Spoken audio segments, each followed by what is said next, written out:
Bom, boa noite a todos.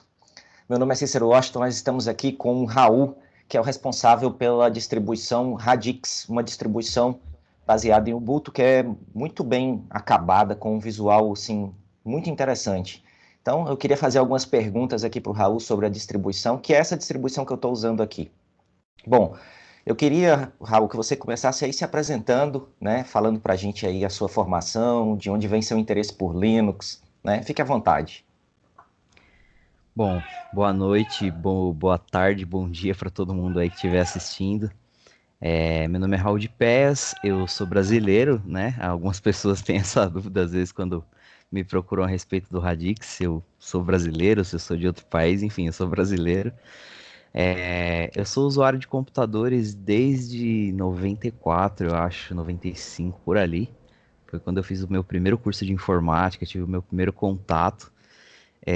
Eu tive o meu contato inicial com o Linux, talvez por volta de 2005, por aí, 2004, mas só em 2007 mesmo que eu comecei a usar, na época do Ubuntu 7.10, já no finzinho da vida do ciclo de vida ali do 7.10. É, o primeiro contato mesmo que eu tive foi através do Kurumin, acho que na versão 2, se eu não me engano. Mas eu não lembro exatamente, faz muito tempo isso, né? É bastante. É, é. E assim, eu sou completamente autodidata no que diz respeito à informática. Eu fiz um curso quando eu era bem jovem ainda, eu tinha, sei lá, uns 10 anos de idade, 12 anos por ali. Nessa época eu fiz um curso de informática bem básico. é, Na época era o Windows 3.11 e a gente começou por um curso de DOS e posteriormente eu fui para um curso de Windows 3.11. E aí, bem nessa época, foi a época de fim de 94, começo de 95, foi o lançamento do Windows 95. E aí, nessa época, eu recebi uma atualização do curso e aprendi o Windows 95 nessa época. Mas esse foi o único curso realmente que eu fiz com relação à informática. Assim, eu sou completamente autodidata. Tudo que eu conheço a respeito de Linux e tudo mais, eu sempre estudei através da internet mesmo, né? Pegando informações em fóruns, assistindo videoaulas, enfim, esse tipo de conteúdo, né? Atualmente eu trabalho de forma autônoma com suporte de informática para empresas de pequeno e médio porte e também trabalho com produção musical e como músico freelancer, né? Eu toco com bandas de estilos variados enfim, em perfis de eventos variados, né? Mas a minha atividade principal realmente é o suporte de informática e eu tenho a música como um plano B aí, né? Eu trabalhei muito tempo exclusivamente com música e não trabalhava com informática, mas atualmente a música é um trabalho secundário, né? E aí, assim, falando um pouco do meu começo no Linux, como eu comecei o desenvolvimento, enfim, tudo isso, é, foi justamente por conta disso, do meu envolvimento com a música, né? Eu buscava uma forma de extrair mais desempenho do computador para poder rodar programas e plugins que eu usava para produzir música. E eu acabei descobrindo o Linux como uma opção viável, né, para essa finalidade. Só que para que eu conseguisse rodar tudo aquilo que eu precisava no Linux, eu tinha que fazer muita coisa, assim, sabe? Tinha que rodar muitos comandos, editar muitos arquivos, instalar muita coisa de forma manual no computador. E isso era uma coisa muito trabalhosa, né? Era uma coisa que, pô, se eu tivesse que formatar o computador para fazer todas aquelas configurações novamente, instalar todos aqueles programas, né? Tinha coisa que eu tinha na época do Windows, do Windows, não, desculpa, do Ubuntu 7.10, o 8.4 ali que foi a época que eu comecei, não tinha praticamente nada. O Wine estava na versão era 0.1, 0.2 por aí. Então, quer dizer, não tinha suporte nenhum, não tinha nada. Muita coisa eu tinha que compilar na mão mesmo, sabe? Tinha que baixar o código-fonte, buscar um tutorial, descobrir algumas formas de compilar o programa e tal. Então, era uma coisa assim, absurdamente trabalhosa, né? E por conta disso, eu comecei a buscar formas de condensar todas essas informações que eu tinha dentro de uma imagem instalável, sabe? Tipo, pô, será que não tem como eu gerar uma imagem de instalação com tudo isso já pronto, ao invés de eu ter que fazer todo esse procedimento, fazer todo esse trampo. Não tem como eu fazer isso, né? Eu condensar isso de uma forma automatizada. Até porque outras pessoas me perguntavam e falavam assim, pô, mas você usa Linux, tal? Como que você faz isso no Linux? E para eu explicar para a galera como que eu conseguia chegar naqueles resultados, né? Como que eu fiz para fazer funcionar tal programa? Como que eu fiz para que tal plugin tivesse compatibilidade? Era uma coisa extremamente complicada, porque, né, além de ser um processo longo, demorado e trabalhoso, é, para eu poder explicar tudo aquilo para as pessoas, falar, olha, você entra lá, baixa o sistema, grava num pendrive, na época a gente usava CD ainda, né? Queima num CD, aí você instala no seu computador, você atualiza o sistema, adiciona o repositório, baixa o código-fonte. Quer dizer, era uma coisa que É, não fazia muito sentido você tentar explicar isso para as pessoas, né? Então eu comecei a buscar esse método de, né, de conseguir compilar toda essa informação de uma forma só. E dali começou todo essa minha jornada, né, em torno do desenvolvimento de uma distribuição Linux. Antes do Radix, o Radix é um projeto relativamente novo, eu tenho ele aproximadamente um ano e meio por aí. Antes do Radix eu tive alguns outros projetos que até tinham finalidades um pouco diferentes, mas eu fui filtrando as ideias, fui limpando alguns conceitos, né, organizando alguns conceitos que eu tinha a respeito de sistema operacional, distribuições Linux e tudo mais, e por fim acabei chegando no resultado que a gente tem no Radix hoje, que é um sistema de certa forma genérico, serve para qualquer tipo de finalidade, serve para qualquer perfil de usuário, mas ele conta com essa preparação para aplicativos de criação de conteúdo multimídia. realmente tem várias opções interessantes para conteúdo multimídia, inclusive o DaVinci Resolve, né? DaVinci Sim, Resolve, sim. né? Ele está disponível no repositório do Radix. Bom, por que Ubuntu e XFCE? Por que essa escolha de distribuição mais interface gráfica? Olha, essa é uma pergunta é, que ela pode ter duas respostas, assim, uma bem curta e sucinta e uma resposta extremamente longa. Eu vou optar pela resposta curta e sucinta. Ubuntu é um sistema operacional que a gente pode dizer hoje que é a distribuição Linux mais popular que existe. Eu não estou dizendo que é o melhor sistema que existe, mas é a mais popular, é o que mais pessoas conhecem. Então, é a distribuição que você tem mais tutoriais, você tem mais gente desenvolvendo coisas para ela, né? Então, não faria sentido para mim tentar desenvolver algo que fosse fácil, de fácil acesso para as pessoas, baseado em outras distribuições, justamente por conta dessa falta de conteúdo que você tem. Tudo bem que se você fala, por exemplo, do Arch Linux, você tem a wiki do Arch lá que é extremamente completa, né? Tem um detalhamento na documentação muito grande e tal. Mas é só aquilo dali. Você não vê muita gente fazendo vídeo sobre Arch Linux ou grandes blogs postando tutoriais sobre Arch Linux, justamente porque o perfil de público, por exemplo, do Arch Linux não é o mesmo perfil de público do Ubuntu, né? A galera que busca informações a respeito do Ubuntu é muito mais genérica e é uma galera muito mais crua. É um pessoal que não, às vezes nem conhece direito sobre Linux, né? Quando pesquisa sobre Linux aparece Ubuntu, o cara, Ubuntu, então acho que Linux é Ubuntu. Então as pessoas acabam fazendo essa associação e por conta disso o Ubuntu é mais popular. Então por conta de ser mais popular e de ter mais programas, mais pacotes, mais conteúdo na internet, mais informações a respeito, né? Você tem lá o Ask Ubuntu, que tem as respostas para praticamente todas as perguntas relacionadas ao Ubuntu. Enfim, por todas essas coisas, né, eu acabei optando por utilizar o Ubuntu, porque é muito mais fácil você disponibilizar a compatibilidade de certos programas com o Ubuntu do que com outras distribuições, como até mesmo o Debian, né? No Debian você tem um número de pacotes muito menor, então o número de possibilidades que você tem nele é muito menor. Eu teria que compilar muito mais coisa para disponibilizar uma distribuição baseada em Debian do que uma distribuição baseada em Ubuntu. E aí, com relação ao XFCE, essa é uma pergunta que é bem recorrente, assim, muitas pessoas me perguntam por que você não usa o KDE, por que você não usa o GNOME e tal. Eu diria, assim, o XFCE, na minha opinião, ele, dos ambientes gráficos populares, que são esses que a galera tem um pouco mais de conhecimento, são né, mais frequentemente falados por aí, o XFCE é o ambiente mais agnóstico que eu conheço. O que eu quero dizer com essa palavra, agnóstico? Eu quero dizer o seguinte, no XFCE qualquer coisa roda sem problema. Diferente, por exemplo, de algumas aplicações feitas em Qt ou aplicações específicas do KDE, se você tentar rodar no GNOME, você vai ter certos problemas de compatibilidade ou até artefatos gráficos, né? Alguns bugs de interface, alguma coisa assim.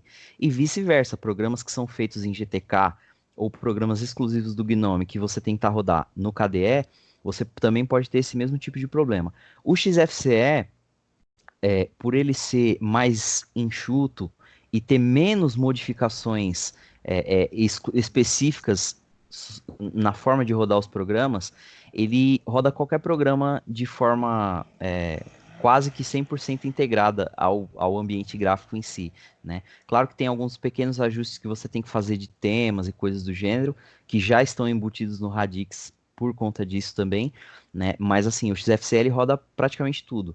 E, obviamente, acho que os detalhes mais conhecidos a respeito dele. Ele é extremamente leve, consome pouquíssima memória. Se você iniciar uma máquina virtual com Radix e for consultar o consumo de memória, ele vai estar abaixo de 400 MB. Você vai ter algo em torno de 390, 380 MB.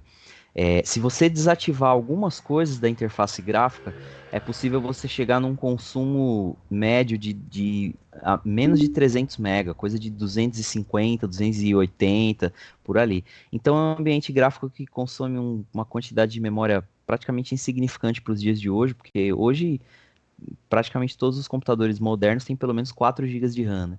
Então se você considerar que o ambiente gráfico consome de 400 MB para baixo, é um consumo extremamente econômico, né, comparado ao Gnome, por exemplo, ou outras interfaces que já começam com 800 MB, 1 GB, né, ou até mais do que isso, enfim, né. Claro que toda interface gráfica que você fizer as devidas otimizações, ele vai passar a consumir um valor baixo de memória. Eu conheço gente que roda o KDE com menos de 500 MB, que roda o Gnome com menos de 500 MB, mas por padrão, nenhuma dessas interfaces se inicia com essa quantidade de memória reduzida.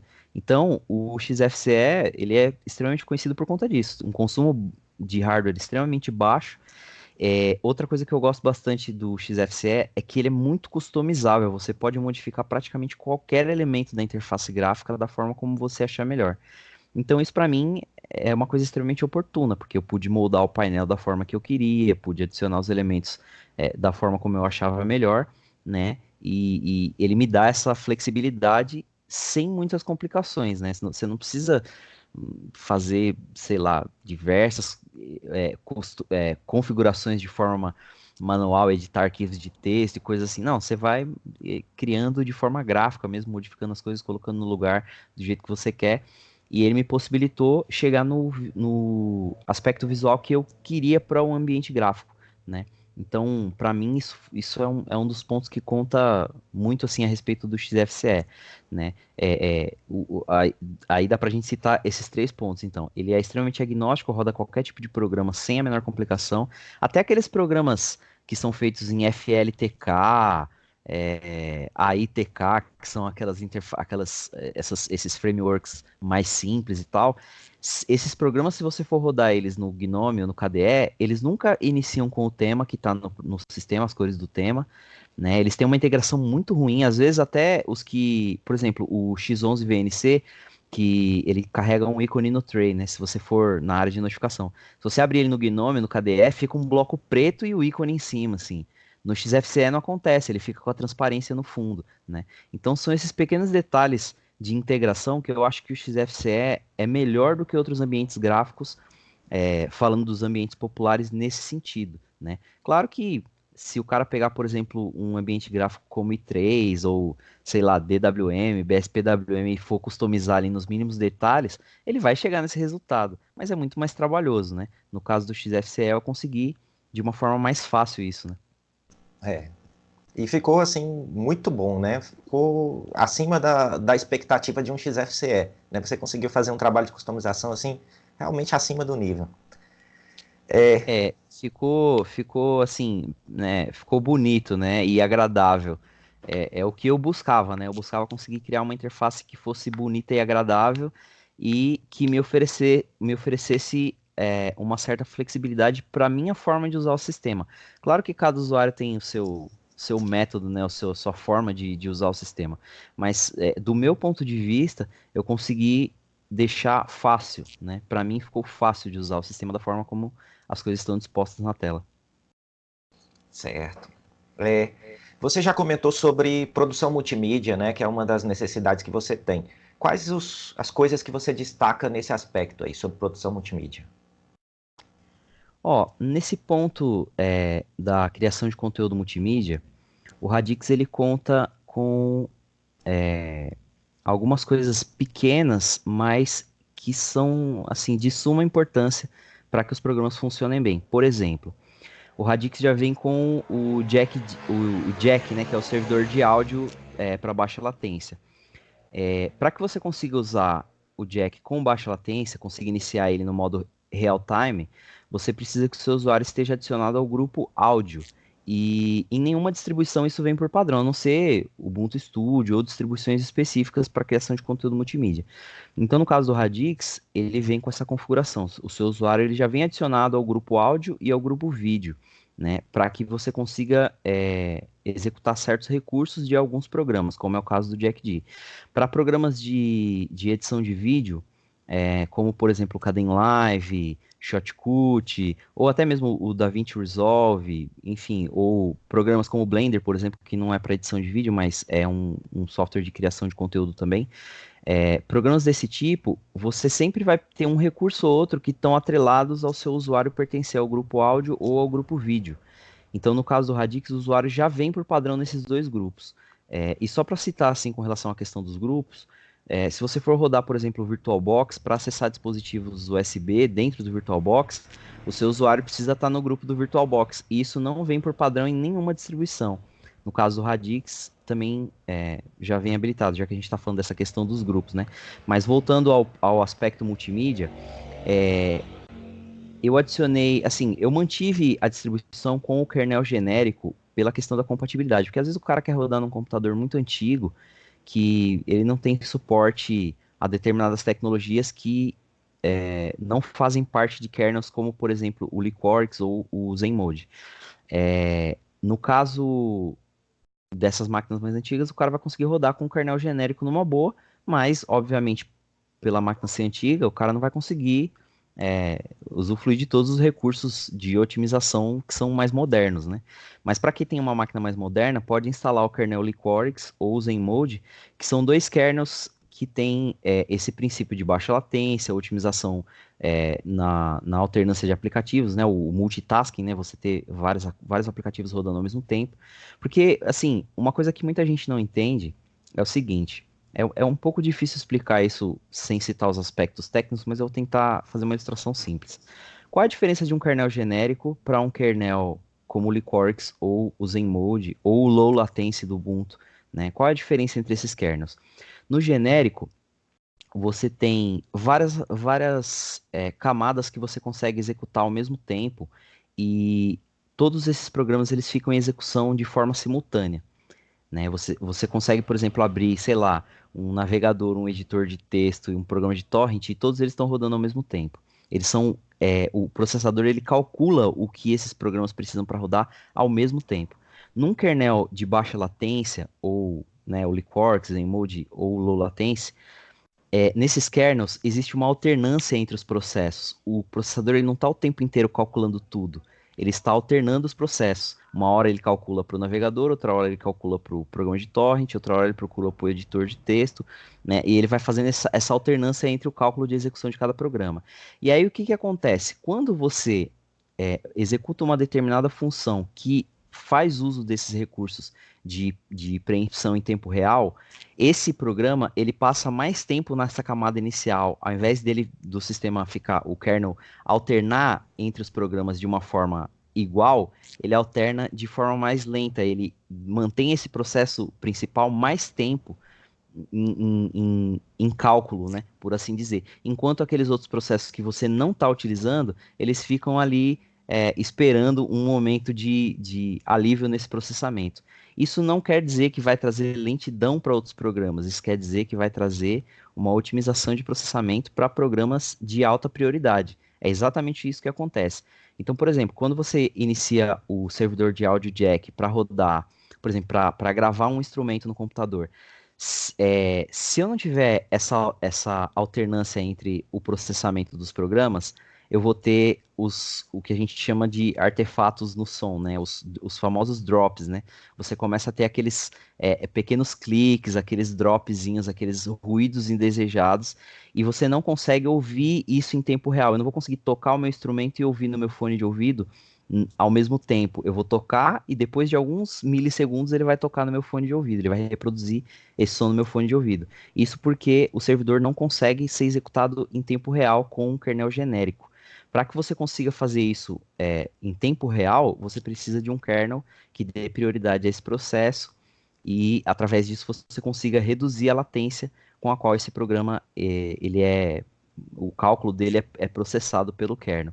Então, assim, é um pouco difícil explicar tudo isso, né? Não é algo muito genérico, muito leigo, né? Mas, basicamente, a preparação para aplicativos multimídia se baseia em torno disso. Você dá prioridades aos processos dos programas que você precisa.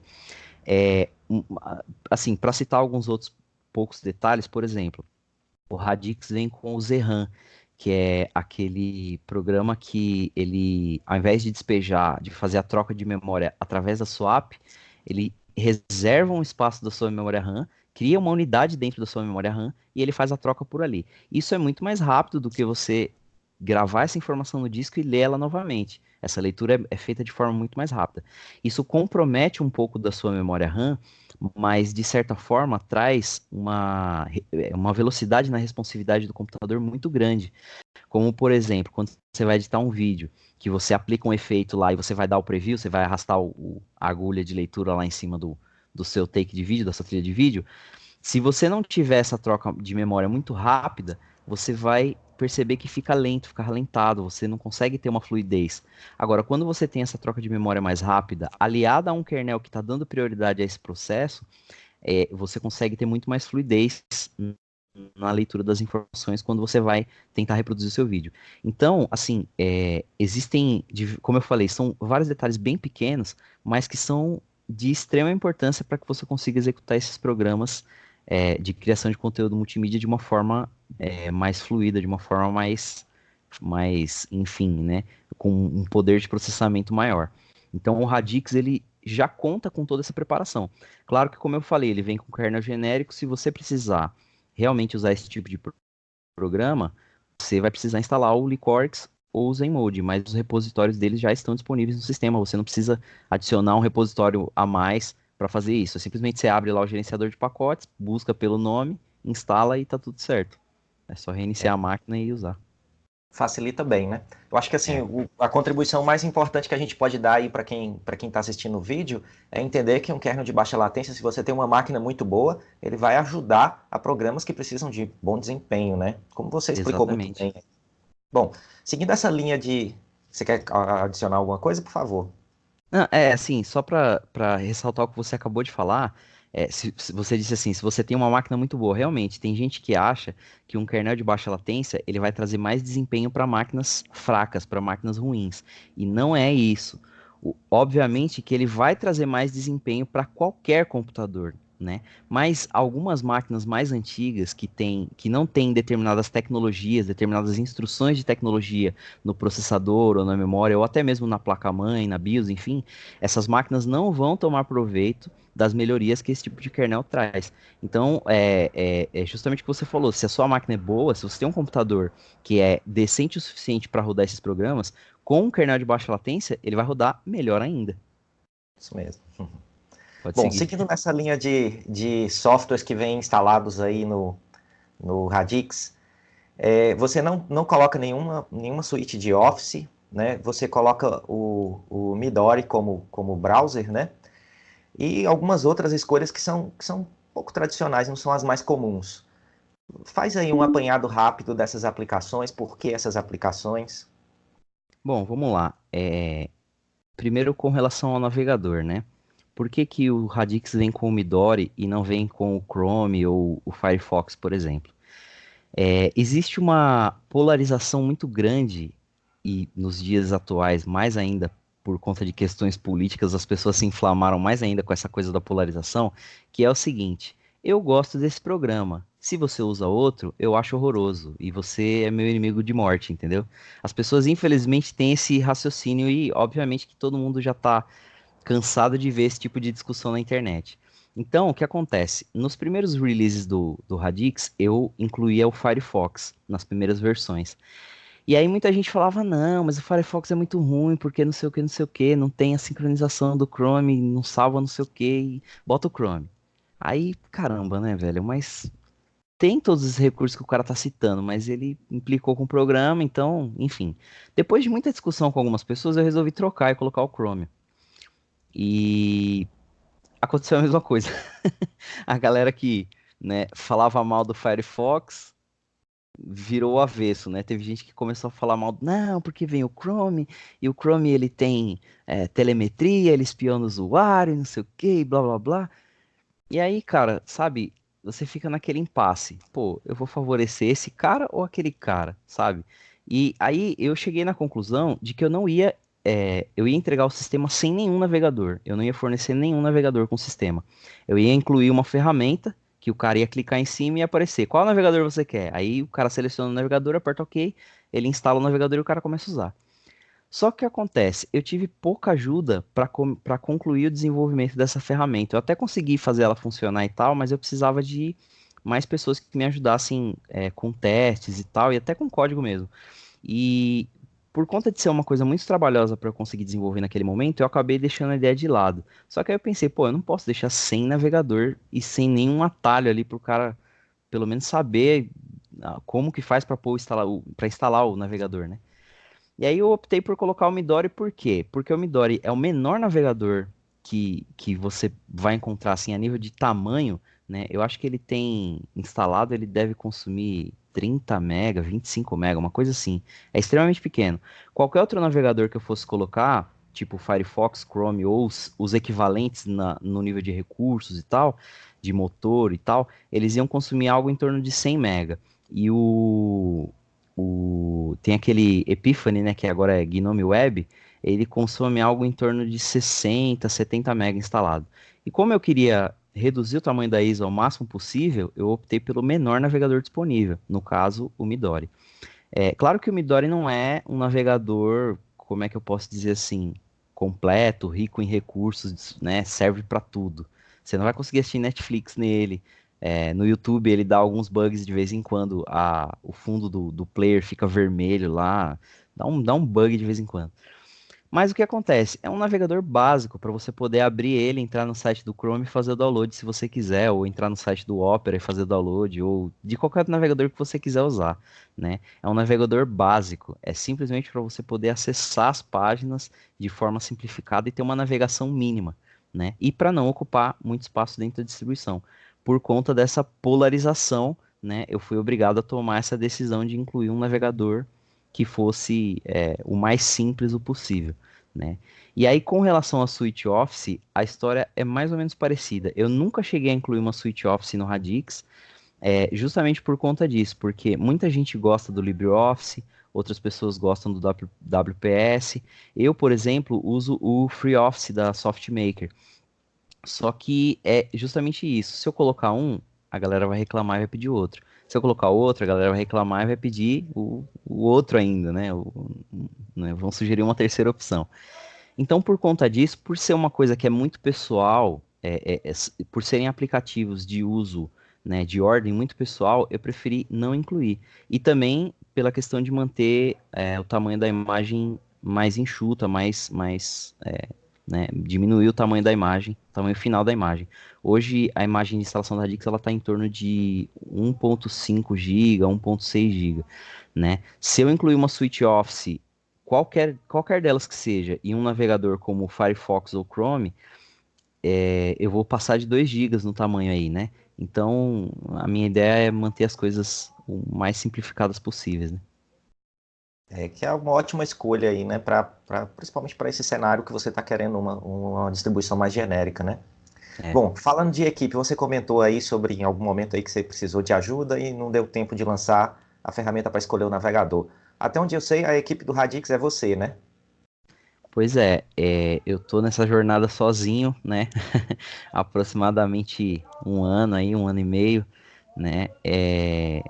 Em outros projetos eu tive colaboração de outras pessoas e eu optei um pouco assim por começar o Radix sozinho, porque os outros projetos que eu tive eu comecei com outras pessoas, eu já comecei o projeto com a ajuda de outras pessoas.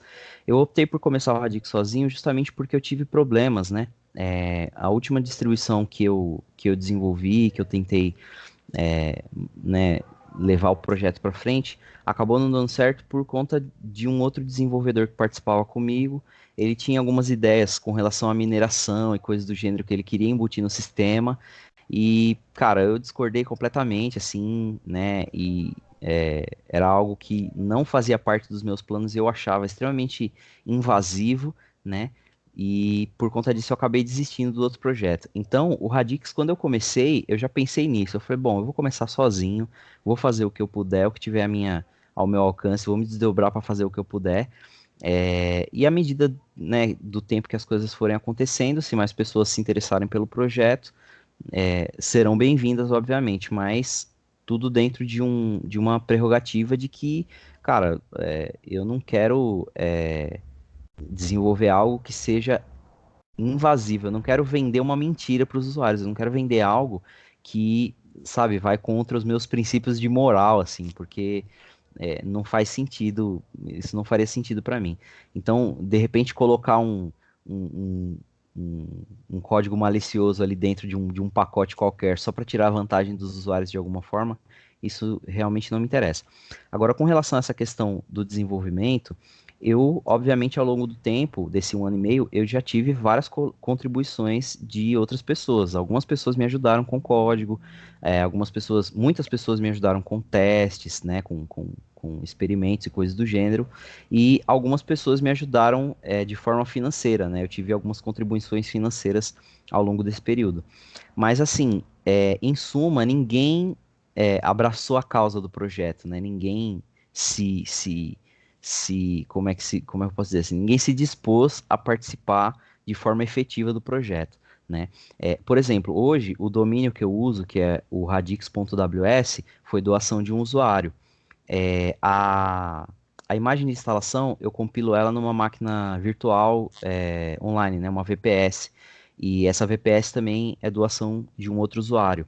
É, Enfim, diversas coisas relacionadas ao Radix eu consegui ter acesso através de doações de usuários. Mas mesmo essas pessoas que fizeram essas colaborações mais importantes assim, essas pessoas não entraram para o time de forma efetiva, porque é muito difícil você se comprometer com um projeto assim. Porque assim, eu estou disponível para o Radix praticamente 24 horas por dia. O meu tempo, né, em frente ao computador, eu estou respondendo gente, eu estou fazendo modificações no código. Sempre tem alguma coisa relacionada ao Radix que eu estou fazendo no meio das outras atividades que eu tenho, né? E não é todo mundo que tem essa disposição, e ainda mais por um projeto que, assim, não é seu, né? Por algo que não é, pô, é um projeto de outra pessoa, eu vou dedicar o meu tempo, vou me investir num projeto. Quer dizer, não é todo mundo que tem essa disposição. Então, acho que por conta disso, eu acabo desenvolvendo a maior parte das coisas sozinho. Eu acho que se eu for colocar na balança aí uns 90% do que tem no Radix eu fiz sozinho, né? E 10% é a contribuição do restante da galera. De repente, a arte, né? No caso, o ícone que a gente usa lá, que é a cenoura, que é o logotipo do sistema, foi um usuário que fez também, não fui eu, né? Então, enfim, basicamente tudo gira em torno de mim mesmo. Eu desenvolvo o sistema sozinho. Vamos sonhar um pouquinho. Vamos Opa. imaginar que você pudesse contratar alguém. Quem você contrataria para te ajudar aí a manter o Radix? Olha, cara, essa é uma pergunta um pouco difícil até, mas eu diria o seguinte: se eu tivesse grana para contratar alguém, eu ia contratar o Jonathan do Linux para trabalhar como marqueteiro, né? Porque, assim, o cara tem o canal mais bem sucedido do YouTube a respeito de Linux, né? A nível de Brasil e tal. Talvez até da América Latina o canal dele seja o maior. Ele tá quase em 300 mil inscritos lá. E esse não é um feito para qualquer um. A gente vê que existem vários canais que falam sobre Linux e tal, e até canais internacionais, e essa galera demora muito tempo para conseguir uma determinada quantidade de inscritos, né? Então, acho que se eu tivesse condições financeiras, sem dúvidas eu pagaria para ele fazer uma campanha de marketing para mim. E que outros tipos de ajuda? Você já disse aí que precisa também de um apoio financeiro, que já recebeu ajuda financeira. Que outros Sim. tipos de ajuda além desse sonho aí, digamos assim? Ó, eu diria o seguinte, cara, o que hoje, o que pesa mais pra mim, assim, é a questão do engajamento, né? Por quê? Porque não tem como eu melhorar algo no sistema ou modificar alguma coisa, né, tratar de forma diferente, se ninguém chegar para mim e falar assim, olha, aquilo lá não tá funcionando, será que você consegue melhorar? Ó, aquilo ali eu achei meio ruim, será que você não consegue fazer de outro jeito? Então, se não houver esse engajamento, se a galera não me der esse feedback, não me disser quais são os problemas que eles estão enfrentando, fica muito difícil de eu poder adivinhar, porque não tem como, né, cara? Como que eu vou abrir minha bola de cristal aqui, vou passar a mão na minha bola de cristal, e ela vai me dizer, não, não tem como. Então, a ajuda principal que qualquer usuário pode me dar é justamente o feedback. Hoje, eu já tentei usar vários formatos diferentes de interação com a comunidade, né? Hoje eu cheguei à conclusão de que a melhor forma é realmente restringir o acesso de determinados usuários, e eu já vou explicar, não me entendam mal, mas assim, restringir o acesso de determinados usuários para você conseguir filtrar o conteúdo do que a galera manda. Porque assim, quando eu tinha um chat, por exemplo, no Discord, ou recentemente a gente estava usando o Slack, entrava muita gente para falar nada, sabe? Tipo assim, ah, onde que baixa? Cara, as informações já estão todas aí. Se você chegou até aqui e não descobriu onde baixa, quer dizer, sabe, fica muito difícil eu conseguir prestar um suporte adequado para uma galera que não lê as coisas que a gente escreve, que não presta atenção nas informações que já estão disponíveis em todos os canais, né? Então, o que que eu resolvi fazer? Hoje a gente tem um chat no Jitter, que é um chat para desenvolvimento mesmo, tanto que para você ter acesso a ele, você precisa ter uma conta no GitLab ou no GitHub, ou uma conta do Twitter, ele também permite logar com a conta do Twitter. Mas assim, isso já é uma forma de você filtrar, porque não é todo mundo que tem uma conta né, no GitHub ou no GitLab, ou até mesmo no Twitter, né? Muita gente que eu conheço não usa Twitter. Então, é uma forma de filtrar, porque assim, eu tenho certeza que quem entrar no chat já vai ser uma galera que pelo menos leu as informações, sabe do que se trata antes de começar a falar qualquer coisa. E a gente tem também o quadro de feedback no Quire. O Quire, na verdade, ele é um sistema de gestão de projetos. E aí, o que que eu fiz? Eu criei um quadro nele que qualquer pessoa pode acessar, é só você entrar e fazer um cadastro com seu e-mail.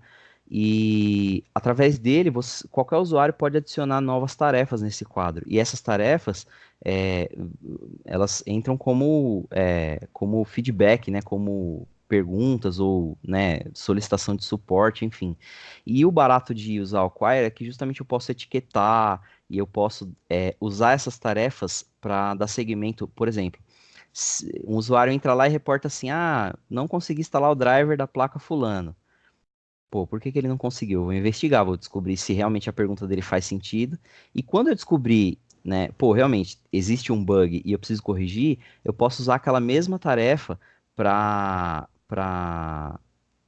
associar um commit do GitHub que já vai conter a solução para esse problema, né? Então eu consigo fazer essa integração das dúvidas, né? Os pedidos de suporte que o pessoal faz com o desenvolvimento que eu faço no código do Radix, através do GitHub, ou, enfim, de qualquer outro sistema de Git que eu possa vir a usar, mas atualmente a gente usa o GitHub. Então, assim, o mais importante hoje é justamente essa questão do engajamento, é o pessoal me dar o feedback, entendeu? Entrar lá no Quire e falar, ou entrar no Jitter e, né, falar com a gente através do chat. Inclusive, essa semana rolou uma contribuição, assim, sensacional de um usuário que foi o seguinte, é, nessa última versão do Radix, alguns usuários não conseguiam abrir a Steam de forma alguma.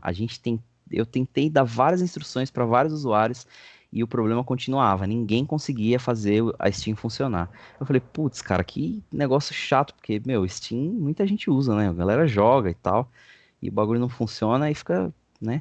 E aí um usuário entrou lá e reportou esse mesmo problema, falou, olha, não consegui rodar, tal. A gente fez, né, vários testes, ele me mandou vários logs de saída dos comandos e tal.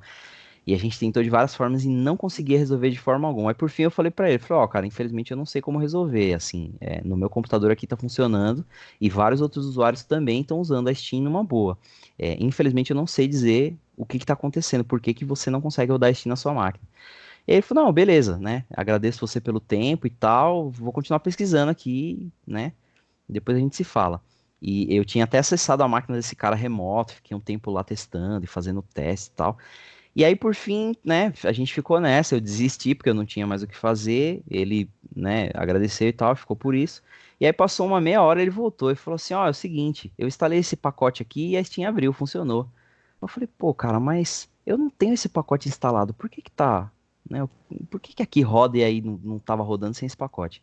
Aí a gente foi fazendo um pente fino nas dependências que aquele pacote puxava. E aí eu descobri, né, uma determinada dependência que a gente tinha em comum, que eu tinha na minha máquina e ele tinha na máquina dele, que foi puxada por esse pacote.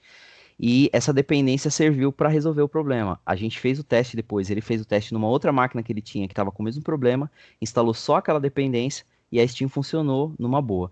Então, eh, esse tipo de contribuição para mim é a melhor possível, porque, cara, a gente resolveu um problema, entendeu? Tinha um problema grande que eu não tinha como resolver, e o usuário veio e me ajudou, né? Mesmo que indiretamente, ele nem sabia o que ele tinha feito, ele simplesmente falou, ó, instalei isso aqui, funcionou. Quer dizer, não era a solução do problema ainda, mas através daquele feedback que ele me deu, eu consegui ir filtrando a informação até chegar na solução. E aí, depois que a gente chegou nessa conclusão do problema, essa solução do problema, eu já integrei esse pacote no metapacote do repositório do Radix. Então, agora, todos os usuários que forem instalar Steam vai funcionar sem problema, porque isso já está integrado. Então, você vê que através de um feedback do usuário, eu consegui resolver um problema grande assim que a gente tinha, né? Porque, pô, esse tinha um dos programas principais que a maioria dos usuários usam, né? No Radix, inclusive, né? Então, esse feedback é determinante para que a gente consiga resolver os problemas, para que a gente consiga chegar nas soluções para os problemas, né? É interessante, né? Bom, então o que você precisa mesmo é do engajamento da galera, né? Bom, Exato. convidar todo mundo aí para testar o Radix, para fazer os testes, pegar aquelas aplicações que são mais diferentes que vocês utilizam e testar no Radix para ver se funciona, quais são as broncas e a gente poder evoluir o sistema, né?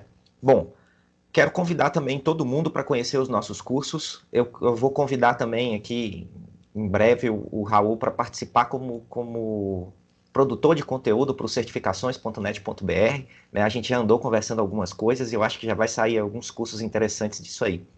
Bom, quero agradecer, Raul, pela sua boa vontade, né? Pela sua doando mais uma vez seu tempo aí para que todos possam usar o Radix. Bom, fique à vontade para falar o que você quiser aí nesse finalzinho, convidar o pessoal, enfim. Bom, eu queria agradecer muito a oportunidade, né, de poder falar a respeito do Radix, porque é, nem sempre as pessoas conseguem chegar a todas essas informações de forma muito simples, porque muita gente tem dificuldade de ler, principalmente de ler, né? Eu até queria citar que assim, eu dei uma enxugada no site, o site tinha muito mais informações antes, eu tirei todas as informações, deixei a página extremamente simplificada e coloquei todas essas informações na documentação do Radix e na descrição do GitHub, justamente porque eu sabia que as pessoas não estavam lendo esse conteúdo no site. E por conta de ter todo esse conteúdo, tinha gente que estava tendo dificuldade de encontrar certas coisas importantes no site. Então eu resumi, deixei o link de download, deixei os links para o GitHub, a documentação, para o meu canal do YouTube e pro quadro de feedback do Quire, e tem o link de doações no site também, né? Para quem quiser contribuir, é só clicar no link o ícone do dólar que tem lá no site. Você vai ser redirecionado para uma página do Mercado Pago para selecionar com quanto você quer contribuir e tudo mais. Mas enfim, eu queria agradecer a oportunidade, né, de poder mais uma vez estar falando a respeito do Radix. E assim, o que eu realmente gostaria é disso, assim, o pessoal que usa, que gosta do sistema, né, que divulgue o link, que divulgue o sistema, que fale do sistema, né, para as pessoas que você conhece, manda o link para os seus amigos, compartilha nos grupos de Facebook, de WhatsApp, enfim, as comunidades das quais você participa e, assim, repassem essa mensagem, sabe, do engajamento, né? para todo mundo que você falar, pô, tá usando o Radix, entra lá no quadro de feedback e fala as suas impressões, reporta os problemas que você teve, né? Até como você mesmo que disse que tentou rodar o GNS lá e não conseguiu, né? Teve uma dificuldade, e aí, pô, você teve o trabalho de fazer um vídeo, você postou lá no quadro de feedback, isso já fica de referência para outros usuários e eu tenho certeza que outras pessoas vão fazer uso dessa informação, né? É claro que às vezes a gente compartilha. Meu, já teve usuário que me pediu coisas assim que eu sei que ninguém nunca vai usar, sabe? É só aquele cara e ninguém nunca vai usar, né? Mas toda informação que a gente compartilha é válida porque uma hora vai aparecer alguém que tá com aquela mesma dificuldade, né? E, enfim, esse compartilhamento de informação dos usuários sempre acaba nos favorecendo de forma positiva. Então, enfim, né? A mensagem final que eu queria deixar é justamente essa. A gente tem o slogan do Radix que é Viva Mais, Configure Menos, né? E é justamente isso que eu espero que vocês possam fazer. Vivam mais e passem menos tempo perdendo. é, e passem a perder menos tempo configurando coisas e fazendo coisas no computador, porque, né, a gente tem que viver a vida. Obrigado, Raul, mais uma vez. As Valeu. portas estão abertas. Qualquer vídeo, qualquer pauta que você quiser participar, por favor, faça com que a gente saiba aqui, para que a gente possa agendar outras conversas como essas. Bom, agradecer a todos aí Valeu. que estavam assistindo o vídeo. A gente está encerrando aqui agora. Boa noite a todos. Até mais. Até.